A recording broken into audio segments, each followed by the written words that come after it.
Hey, it's Andre, and I gotta tell you what happened in She-Hulk episode 2. She-Hulk, She-Hulk, She-Hulk.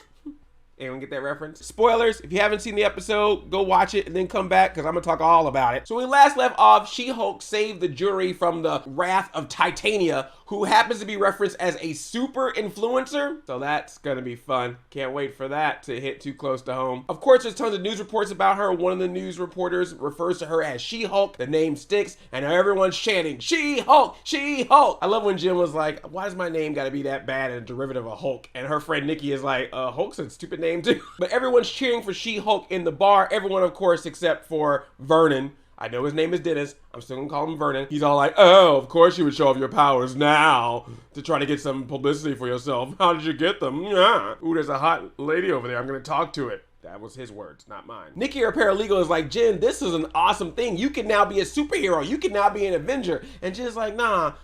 Being a superhero, that's for narcissists, billionaires, and adult orphans for some reason. You could be an Avenger. Do the Avengers offer healthcare? I don't. Maternity leave, a pension, are they even paid? How do you guys make a living? I mean, your financials are all over the place. Is there some kind of fund for heroes, or did Stark pay you when he was around? So it seems like She-Hulk's on cloud 9 until her boss shows up, tells her to go back into Jin form so he can tell her, look, we appreciate what you did. That was good that you saved those jurors from being hurt, but because you did that, GLK and H, who we were going up against, they declared a mistrial because they're like, of course they're going to side with the lawyer that just saved their lives. And She-Hulk was like, what was I supposed to do? Let them get hurt? Boss is like, look, you did the right thing saving those people, but because you saved them, a mistrial has been called, we lost the case, and we're gonna have to let you go because now we see you as a liability. So She-Hulk gets fired. They even changed the intro from She-Hulk attorney at law to She-Hulk attorney for hire.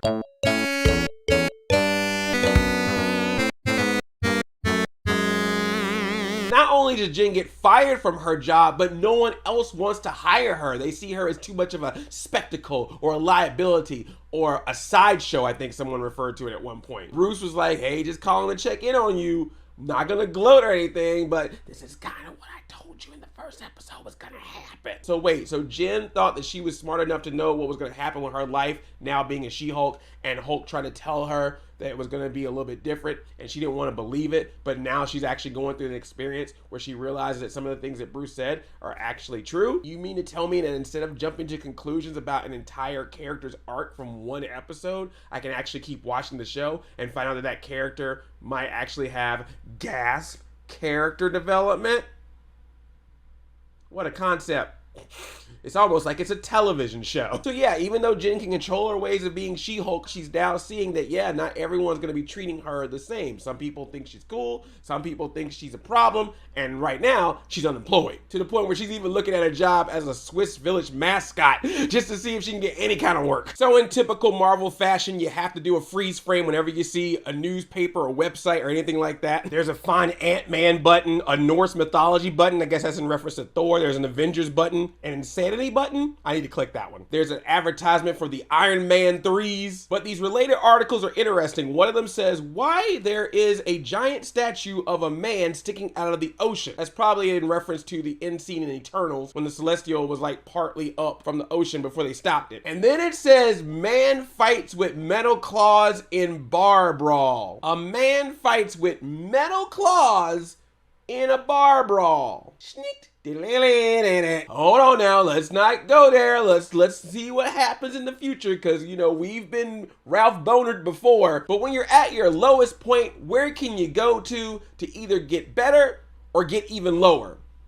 You go visit your family. Jen goes back to her family's house to have dinner, where we find out that her dad is freaking Larry from Perfect Strangers, standing tall on the wings of my dreams. I do the dance of joy to see you here in this She-Hulk show. Hey, hey, hey, hey, hey. I love that she's at the dinner table with her family and everyone's just talking to her. Her mom's giving her number away to other people who want to be superheroes. Her dad's asking her about where Hawkeye puts his arrows. Another relative is like, my wife's a stylist. She can make a costume for you. Chet's just being Chet because his name is Chet. It was just funny to watch them all talking at the dinner table while Jen is just looking at them. Why did this whole sequence remind me of like an alternate white version of the dinner scene for the Nutty Professor? This is the white clumps. And something from a She-Hulk. Where does Hawkeye put his arrows? I like to put an arrow right up your ass, Cletus. Come on, come on. But of course you get that heart-to-heart with Dad because he's Larry from freaking Perfect Strangers standing tall. He's like, look, you're gonna go through some hardships, but you've got a gift and you saved people and you didn't mess up an entire city like your cousin, so you're gonna be all right. And she is gonna be all right because while drinking at a bar, Mr. Holloway from G, Kel, A, and H, did I do that right? The lawyer that she was going up against in the previous trial was like, look, yeah, we got a mistrial, but you was possibly gonna beat us. So I'll tell you what, how about I hire you? And she's like, what? She's like, you offer me a job? Are you joking? He's like, I never joke. So see, someone in the Marvel Cinematic Universe that doesn't tell jokes.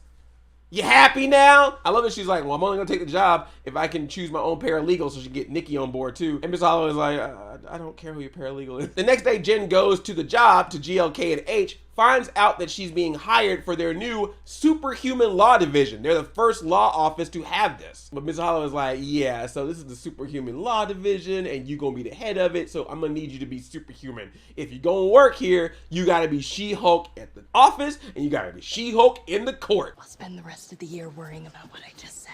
Now Jen's walking around as She-Hulk in the office. Nikki is there with her and is like, look, this might be weird that you gotta be She-Hulk at work, but check out your office. You got big windows, you got your own stock mini fridge, you got this good looking dude named Pug that you work with that's bringing you welcome baskets with gifts and snacks and secret bathrooms to poop. You living a life, Jen Walters. And every time I see She-Hulk on that screen, y'all know, god dang.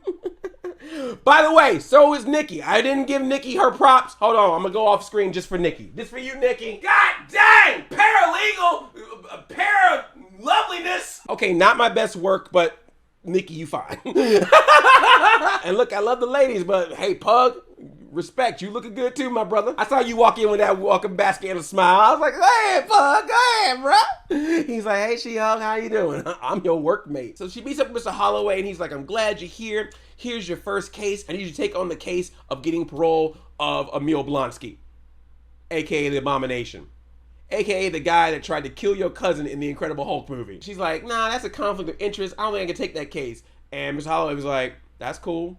Then you don't work here. This is not an option. If you do not smoke this, we have a problem. So she goes to visit Emilblonsky in prison. He is completely locked up. I especially love the part where she's talking to the security guard and he's like, don't let your guard down. Don't step past the yellow line. And then she's like, oh, he's gonna serve me up with some fava beans and nice Chianti. And the prison guard looked at her and was like, ma'am, this is a prison. See? Two people that don't joke in the Marvel Cinematic Universe. Huh? So she meets up with Emilblonsky and surprise, surprise, he is not in Abomination form, he is in human form. He's been able to get himself mentally and spiritually away from his Abomination self and he can control it and chooses when he wants to turn into him or not because he doesn't want to cause any more problems. He also gives a sad story. He's like, man, I wasn't trying to just kill the Hulk for personal reasons.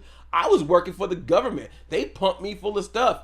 I think I recall him asking for it, but I gotta go see that movie again. But he was like, yeah, I just did what I was told. They put this gamma radiation / super soldier serum in me. I thought I was gonna be a hero. I thought I was gonna be Captain Bloody America. But instead, Hulk's out there who already destroyed cities being seen as a hero. Meanwhile, Abomination gotta be locked up. And Jen's like, oh wait, the government did that to you? Wait, maybe we might have a case here. And again, he's like, yeah, I don't wanna cause any trouble. I just wanna chill out, relax, be in my home with my 7 soulmates that I found through the Prison Pal program. 7 soulmates, huh? All right, Emil, I see you. Now, I know some people will be like, wait a minute, he was a big villain in the Incredible Hulk, and now he's gonna be all reformed and nice or whatever. I'm not the biggest hardcore comic person, I admit to that, but there's one thing I've known from the random comics I have read. This shit happens all the time. Oh, we used to hate each other, now we friends. Oh, we were enemies, now we teaming up. So this doesn't surprise me. Also, getting Emilblonsky to come back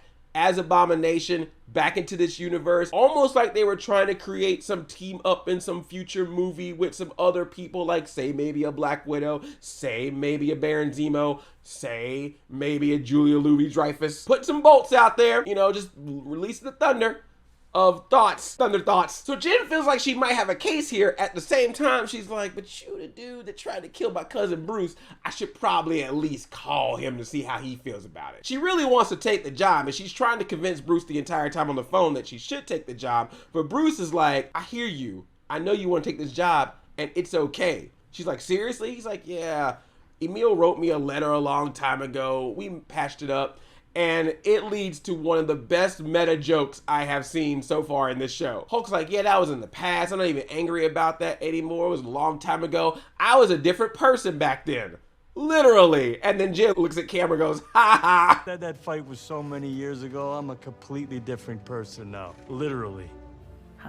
You get it? Because he was literally a different person in the Incredible Hulk. He was played by Edward Norton, and now he's Mark Ruffalo. So when he was like, that's in the past because I was a different person, literally, he was a different person, literally. I'm ruining the joke by over-explaining it to you, but I thought it was funny. Like, that's Deadpool level of meta humor right there. Oh man, can we get these two characters together? Can we get She-Hulk and Deadpool together and have them break the fourth wall at the same time? I need that to happen. So Bruce is like, if you want to take the case, I think you should take the case. This is a great opportunity for you, and it's a great opportunity for people to know that She-Hulk is a good person to trust. And she's like, great. Are you gonna come visit us in LA? And Hulk's like, nah, it's probably gonna be a minute before I see y'all. And then we zoom out and see that Sakaar ship that we saw in the first episode, Hulk's on that ship now, in outer space, blast off. Oh wait, I think I am obligated to say, this is like a rule. Anytime you talk about She-Hulk and Hulk comes up, it is a requirement for every content creator to say, I think this could be leading to the possibility of a World War Hulk storyline in a future movie or series. I don't know what that means, but everyone else says it, so I'm gonna say it too. Yeah, but looks like Hulk is off in space. So the question will be, will we find out why he's out there in a later movie or show? Or will we find out by episode 9? Will that be the after credit to the show? I hope so. Could this introduce some new characters? Like, doesn't Hulk have a kid or something like that? So with Jen already got her gears turning, with Bruce's approval, Jen's like, I got this in the bag. She calls up Mr. Holloway like, I got this, Mr. Holloway. I'm taking the job, I'm taking the case, and I think I got this 100% in the bag. Mr. Holloway's like, yeah, that sounds great. You should probably turn on the news. So she turns on the news, and sure enough, they're like, oh, so Emilblonsky supposedly up for parole. By the way, here's some video footage of him broke out of prison in an underground fight club. They're referring to the scene from Shang-Chi and the Legend of the Ten Rings. Remember when he went to that underground fight club? We saw that quick shot of Wong fighting Abomination. So that apparently happened while he was locked up. And now that this footage has surfaced, they're like, I don't think you can get parole when you break out of prison. And I love Jen just looks at the camera and goes, well, that sucks. Who's that girl? Na na na na na na na na na. That's not what they played, but I feel like they should play that at the end of every episode. We get a cute little after credit scene where Jen, as She-Hulk, is helping her family picking up the cars so they can change a tire, bringing in like 8 water bottles, taking off a big screen TV off the wall so they can change the cable wires. Just super cute stuff like that. I think the family dynamic is very cute. I love her family, especially the dad, because it's Larry from Perfect Strangers. Standing tall, my life, my dreams, nothing's gonna stop me now.